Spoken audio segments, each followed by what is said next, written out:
ആ പരാതി കൊടുത്തിട്ട് ഞാൻ എന്ത് ചെയ്യും? റോഡിൻ്റെ ഗുണനിലവാരം ഞാൻ പരിശോധിപ്പിക്കും. നിങ്ങൾ നോക്ക്, ഈ കഴിഞ്ഞ ദിവസം കട്ട വിജിലൻസ് ഉൾപ്പെടെയുള്ളവരെല്ലാവരും വിളിച്ചോ. മറ്റേ PWDയുടെ എഞ്ചിനീയറോ മറ്റേ മെഷീനൊക്കെ ഇല്ലേ, എന്നൊന്നാണ് ഗുണനിലവാരം പരിശോധിക്കണ ബസ്സൊക്കെ ഉണ്ടല്ലോ, കോടികളൊക്കെ മുടക്കിയത്. ഒക്കെ വാ, എൻ്റെ വാർഡിൽ വിരിച്ച കട്ടയുടെ ഗുണനിലവാരം നിങ്ങളൊന്ന് പരിശോധിക്കും. ഈ ചെന്നോടിച്ചിരിക്കാനല്ലോ, അല്ലെങ്കിൽ എ സിക്കകത്ത് കുളിരുകൊള്ളാനല്ലോ വിജിലൻസിന് ശമ്പളം തന്നത്. എൻ്റെ വാർഡിലെ കട്ട വിരിച്ച കട്ടയുടെ ഗുണനിലവാരം നിങ്ങളൊന്ന് പരിശോധിച്ച് നോക്കണം. എൻ്റെ നാട്ടിൽ ഡോക്ടറില്ലാതെ പോയത് എൻ്റെ ഗതികേട് കൊണ്ടാണ്. എൻ്റെ നാട്ടിലൊരു ഡോക്ടർ ഉണ്ടായിരുന്നെങ്കിൽ, അത് ഗവൺമെൻറ് ഡോക്ടറായാലും അല്ലെങ്കിലും, ഞാൻ ആ താഴെ ഞാൻ പൊളിച്ചവരെ കയറ്റിയാണ്.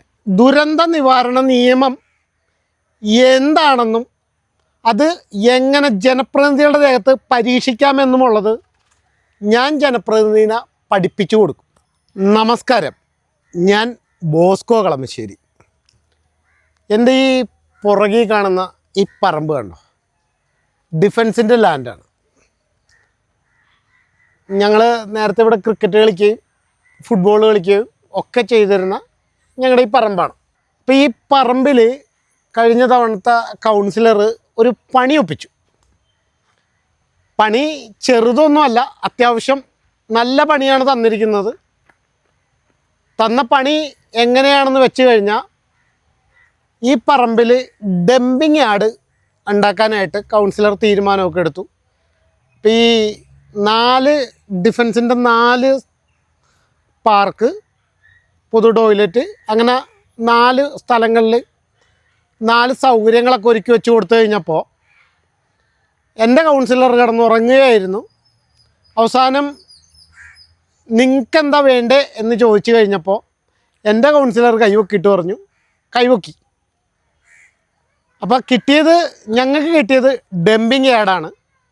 ഡംപിങ് യാർഡായിട്ട് ഇങ്ങോട്ട് വരട്ടെ. ആ വരുന്ന ദിവസം ദുരന്ത നിവാരണ നിയമം എന്താണെന്നും അത് എങ്ങനെ ജനപ്രതിനിധികളുടെ ദേഹത്ത് പരീക്ഷിക്കാമെന്നുമുള്ളത് ഞാൻ ജനപ്രതിനിധിനെ പഠിപ്പിച്ചു കൊടുക്കും. അതാണ് ഞാൻ തീരുമാനിച്ചു വെച്ചേക്കണം. ഞാൻ പറഞ്ഞു വന്നത്, അത് അടുത്ത ദിവസം പരീക്ഷിക്കുമ്പോൾ ഞാൻ കാണിച്ചു തരാം ജനപ്രതിനിധികൾക്ക് അതെങ്ങനെ കിട്ടുമെന്നുള്ളത്. ഇപ്പം ഞാൻ വന്നത് വേറൊരു കാര്യം പറയാനാണ്. എൻ്റെ വാർഡിൽ കഴിഞ്ഞ തവണ മത്സരിച്ച ജനപ്രതിനിധി കാശ് കൊടുത്തൊരു സ്ഥലം വാങ്ങി അതിനകത്തൊരു ബിൽഡിങ് പണിതു. ബിൽഡിങ്ങിനകത്ത് കച്ചവടമൊക്കെ ആയിട്ടിരിക്കണമായിരുന്നു. കച്ചവടത്തിന് വലിയ ലാഭമൊന്നും ഉണ്ടായിരുന്നില്ല. ഫ്രൂട്ട്സ് കച്ചവടമൊക്കെ ആയിട്ടിരുന്ന് കഴിഞ്ഞപ്പോൾ വലിയ ലാഭമൊന്നും ഇല്ലാതായപ്പോൾ കൗൺസിലർ നേരെ പോയിട്ട് ആരോഗ്യ കേന്ദ്രം തുടങ്ങാനായി ആരോഗ്യ കേന്ദ്രത്തിന് കൊടുത്തു. വളരെ നല്ല കാര്യം, സ്വാഭാവികം മാത്രം. നല്ല കാര്യമാണ്, നാടിന് വികസനം വേണം, ഒരു ആരോഗ്യ കേന്ദ്രം അത്യാവശ്യമാണ്. പക്ഷേ ചെറിയൊരു പ്രശ്നമുണ്ട്. ഈ ആരോഗ്യ കേന്ദ്രത്തിന് ഡോക്ടറില്ല. ഒന്ന്, എൻ്റെ നാട്ടിൽ ഇപ്പോഴും കളമശ്ശേരി നഗരസഭയുടെ പരിധിക്കകത്താണ് എൻ്റെ വീട് ഉൾപ്പെടെ ഇരിക്കുന്ന സ്ഥലമെങ്കിലും ഈ നാടിന് 50 പൈസയുടെ വികസനം ഉണ്ടാക്കാൻ പറ്റാത്ത കൊണാപ്പന്മാരൊക്കെയാണ് ജയിച്ചു പോയിട്ടുള്ളത്. എന്നിട്ട് പറയും ഞങ്ങൾ വികസനമല്ലേ, വികസിപ്പിച്ചോ. പക്ഷേ എൻ്റെ നാട്ടിലെ ഒരു കടമുറിയുടെ വാടക എത്രയാണെന്ന് നിങ്ങൾക്കറിയാമോ? 6000 രൂപ, 6500 രൂപ.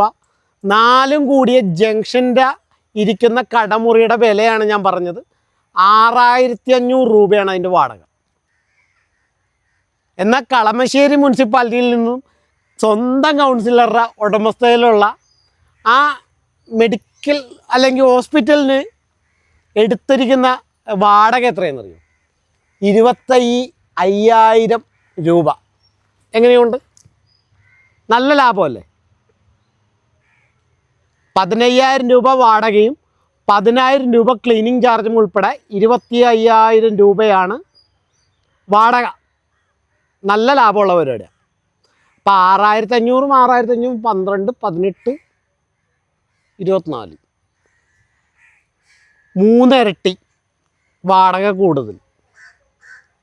അതുകൊണ്ടാണ് ഈ തവണ ഭർത്താവിൻ്റെ സീറ്റ് പോയപ്പോൾ, വനിതാ വാർഡായപ്പോൾ അദ്ദേഹം ഭാര്യയെ പിടിച്ച് നിർത്തിയെന്ന് ഞാൻ പറയും.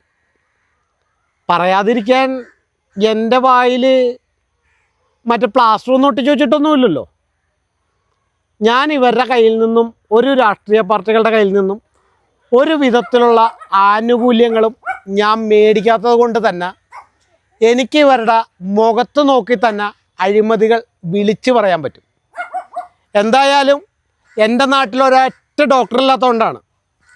ഡോക്ടറെ കിട്ടിയാൽ എങ്കിലും ഒരാൾ ചികിത്സിക്കാൻ തയ്യാറായി മുന്നോട്ട് വരുന്ന ദിവസം ഞാൻ ആ ഹോസ്പിറ്റലിൻ്റെ താഴെ ഞാൻ തല്ലിപ്പൊളിക്കും.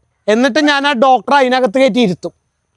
കാരണം നിങ്ങൾ കോടികളും ലക്ഷങ്ങളും വിഴുങ്ങി അതിൻ്റെ പുറത്തിരുന്ന് വാടകയും വിഴുങ്ങി നിങ്ങൾക്ക് ഡോക്ടറില്ലാതിരിക്കുന്നതാണ് നിങ്ങൾക്ക് ലാഭം. കാരണം ഡോക്ടറില്ല എങ്കിലും ഉണ്ടെങ്കിലും ഇല്ലെങ്കിലും നിങ്ങൾക്ക് വാടക കിട്ടും, നിങ്ങൾക്ക് സുഖമാണ്. അതുകൊണ്ടാണല്ലോ കഴിഞ്ഞ ദിവസം ഒരു കിണറിൽ വീണ ഒരാളെ രക്ഷിച്ച് വന്നു കഴിഞ്ഞപ്പോൾ ഹോസ്പിറ്റലിൽ തുറന്നിക്കാണ്ട് നിങ്ങൾ മെഡിക്കൽ കോളേജിലല്ലേ, ഞാനല്ലേ കൊണ്ടുപോയത്. അപ്പോൾ ഈ പറഞ്ഞ പ്രവൃത്തി തെറ്റാണ്. അതുകൊണ്ട് ഒരു ഡോക്ടറെയാണ് ഞങ്ങളെല്ലാവരും അന്വേഷിച്ചുകൊണ്ടിരിക്കുന്നത്. ഡോക്ടർ വന്നാൽ, കാരണം കൗൺസിലർക്കും ജനപ്രതിനിധികൾക്ക് കഴിവില്ലല്ലോ, ഉദ്ഘാടനം ചെയ്യാൻ മാത്രമല്ല അറിയാൻ പാടുള്ളൂ. നാട കെട്ടുന്നു, നാട മുറിക്കുന്നു, നാട കെട്ടുന്നു, നാട മുറിക്കുന്നു, അല്ലാതെ വേറെ എന്ത് കിണ്ടി അറിയാം. എൻ്റെ നാടിന് വികസനം എന്താണെന്ന് ചോദിച്ചു കഴിഞ്ഞാൽ കഴിഞ്ഞ 4.25 വർഷം എൻ്റെ വാർഡിലൂടെ പൊട്ടിത്തകർന്ന റോഡിലൂടെയാണ് ഞാൻ എൻ്റെ വീട്ടിലേക്ക് വന്നത്. ഇപ്പോഴും നിങ്ങൾ എൻ്റെ വാർഡിൽ വീഴ്ച കട്ടയുടെ ഗുണനിലവാരം നിങ്ങളൊന്ന് പരിശോധിച്ച് നോക്കണം. ബന്ധുക്കളൊക്കെ ആകുമ്പോൾ കട്ട വിരിക്കലും മറ്റത് മറിച്ചതൊക്കെ ഇടപാടുകളൊക്കെ നടക്കണ്ടാവും. എൻ്റെ വീട്ടിലേക്ക് പോകുന്ന റോഡ് പണ്ടേ ഞാൻ പറഞ്ഞിട്ടുണ്ട്, എൻ്റെ വാർഡിൽ അഴിമതി നടത്തി നിങ്ങൾ സുഖിക്കാമെന്ന് നിങ്ങൾ വിചാരിക്കേണ്ട, അത് ഞാൻ സമ്മതിക്കില്ല എന്ന് ഞാൻ പണ്ടേ പറഞ്ഞിട്ടുള്ളതാണ്. ഞാൻ കുറച്ച് നാൾ ഞാൻ വിടാക്കുഴയിൽ ഞാൻ എൻ്റെ നാട്ടിൽ ഞാൻ ഒന്നും മിണ്ടുന്നില്ല എന്ന് വിചാരിച്ച് നിങ്ങൾ അഴിമതി കാണിച്ചപ്പോൾ ഞാൻ മിണ്ടാതിരിക്കുന്നില്ല. എൻ്റെ പഴയ ആയുധം തന്നെ ഞാൻ തിരിച്ചെടുത്ത് ഞാൻ പെറ്റീഷൻ നാളെ കൊടുക്കും. ആ പരാതി കൊടുത്തിട്ട് ഞാൻ എന്ത് ചെയ്യും, റോഡിൻ്റെ ഗുണനിലവാരം ഞാൻ പരിശോധിപ്പിക്കും. നിങ്ങൾ നോക്ക്, ഈ കഴിഞ്ഞ ദിവസം കട്ട വിജിലൻസ് ഉൾപ്പെടെയുള്ളവരെല്ലാവരും വിളിച്ചോ. മറ്റേ PWDയുടെ എഞ്ചിനീയറോ മറ്റേ മെഷീനൊക്കെ ഇല്ലേ, എന്നൊന്നാണ് ഗുണനിലവാരം പരിശോധിക്കണ ബസ്സൊക്കെ ഉണ്ടല്ലോ, കോടികളൊക്കെ മുടക്കിയത്. ഒക്കെ വാ, എൻ്റെ വാർഡിൽ വിരിച്ച കട്ടയുടെ ഗുണനിലവാരം നിങ്ങളൊന്ന് പരിശോധിക്കും. ഈ ചെന്നോടിച്ചിരിക്കാനല്ലോ അല്ലെങ്കിൽ AC-ക്കകത്ത് കുളിരുകൊള്ളാനല്ലോ വിജിലൻസിന് ശമ്പളം തന്നത്. എൻ്റെ വാർഡിലെ കട്ട വിരിച്ച കട്ടയുടെ ഗുണനിലവാരം നിങ്ങളൊന്ന് പരിശോധിച്ച് നോക്കണം. ഗുണനിലവാരമില്ല. എൻ്റെ നാട്ടിൽ ഡോക്ടറില്ലാതെ പോയത് എൻ്റെ ഗതികേട് കൊണ്ടാണ്. എൻ്റെ നാട്ടിലൊരു ഡോക്ടർ ഉണ്ടായിരുന്നെങ്കിൽ അത് ഗവൺമെൻറ് ഡോക്ടർ ആയാലും അല്ലെങ്കിലും ഞാൻ ആ താഴെ ഞാൻ പൊളിച്ചവരെ കയറ്റിയാണ്. കാരണം എനിക്ക് പറയാൻ പറ്റൂല, കാരണം ഞാൻ പൊതുപ്രവർത്തകൻ മാത്രമല്ലേ, ജനപ്രതിനിധി അല്ലല്ലോ. എന്തായാലും കഴിവില്ലാത്ത ജനപ്രതിനിധികളെ ജയിപ്പിക്കണോ തോപ്പിക്കണോ എന്നുള്ളതൊക്കെ നിങ്ങളുടെ ഇഷ്ടം. കാരണം അനുഭവിക്കേണ്ടത് നിങ്ങൾ മാത്രമായിരിക്കും, ഞാനല്ല. കാരണം ഞാൻ നിങ്ങളായി, നിങ്ങളുടെ പാടായി എന്നുള്ളൊരു ശൈലി സ്വീകരിക്കാനുള്ള തീരുമാനത്തിൽ തന്നെയാണ്. എന്തായാലും ഞാൻ പറഞ്ഞ വാക്കിന് നിങ്ങൾ വ്യതിചലിച്ചതുകൊണ്ട് എൻ്റെ വീട്ടിലേക്കുള്ള വഴി, ആ കട്ട വിരിച്ചതിൻ്റെ ഗുണനിലവാരം ഞാൻ പരിശോധിപ്പിച്ചിട്ടേ ഞാൻ നിർത്തുകയുള്ളൂ എന്നുകൂടി പറഞ്ഞുകൊണ്ട് ഞാൻ നിർത്തുന്നു. നന്ദി, നമസ്കാരം.